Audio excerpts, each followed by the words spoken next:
Let's talk about the rate of radioactive decay. Now, all radioactive decay are first order reactions. So this is actually just a review of chapter 13. So when you are talking about the rate of a radioactive reaction, automatically all of those first order integrated rate laws should come back to your mind. You can use the same equations that you used in chapter 13, although when people talk about nuclear chemistry, they tend to substitute the variable n in for the concentration of A. So this is the number of nuclei instead of the concentration of whatever reactant. And sometimes you'll even see people put a lambda in instead of the K for the rate constant. I'm going to use this n for the number of nuclei, but I'm going to stick with our k for the rate constant because that's how your book does it. But if you see people using this, that's totally fine. If you see people using a lambda, it just means the same thing as the rate constant. So let's talk about this question. The half-life of iodine-131 is 8.040 days. What is the decay constant? So when it's talking about that decay constant, that is the same thing as the rate constant. So the rate of a nuclear reaction is its decay. So if you see decay constant, just know that means the same thing as the rate. So this is nothing new. This is everything you've seen before. The rate of a first order reaction, remember, is the rate constant times the concentration of the reactant raised to the first power. We can rewrite that in nuclear chemistry talk as the rate equal to K times the number of nuclei at time T. Now remember, for a first order reaction, the half-life, because that's what we're given, so this is where I'm going, the half-life is equal to ln of 2 over the rate constant.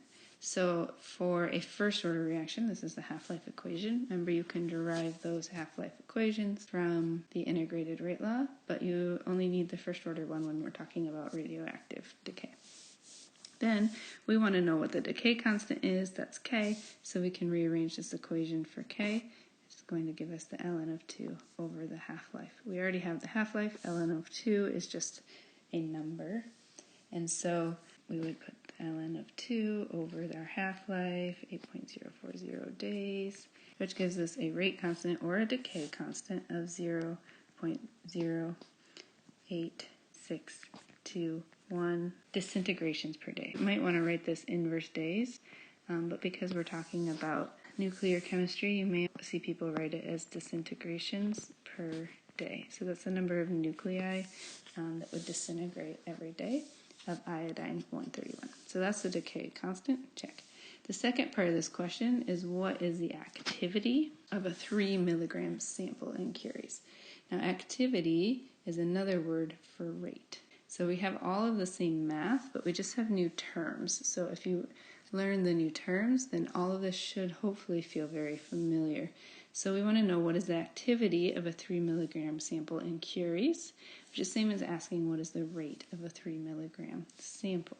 Now the rate, remember, this is a first order reaction, so the rate is going to be equal to our rate constant times the number of nuclei at time T. Now this is the tricky part, is finding the number of nuclei. We know we have 3 milligram sample, but how many nuclei is that? This is just unit conversion, but just remembering that you need to do this unit conversion is the tricky part. So if we have a 3 milligram sample, we can change that into grams by converting from milligrams to grams. There's 1,000 milligrams in a gram. Then it said that it was iodine, so we can look at what the isotope number was, and we can use that isotope number as a nice approximation for the mass. So we can change from grams to moles using our isotope number, and then we can go from moles to the number of nuclei using Avogadro's number.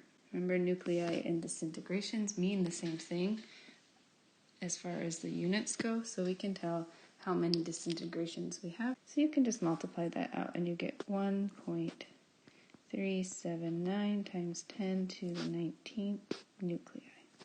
Then we can go back to our original equation, where the rate is equal to the rate constant, which we calculated just a minute ago to be 0.08621 disintegrations per day. And then we can multiply that by the number of nuclei that we have. Now this disintegration is just kind of a placeholder, so this actually gives us the rate in nuclei per day. So this gives us 1.189 nuclei that disintegrate every day.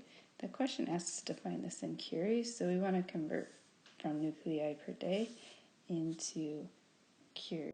So to convert between nuclei per day to curies, we first have to convert from days into seconds, and then we have nuclei per second into curies.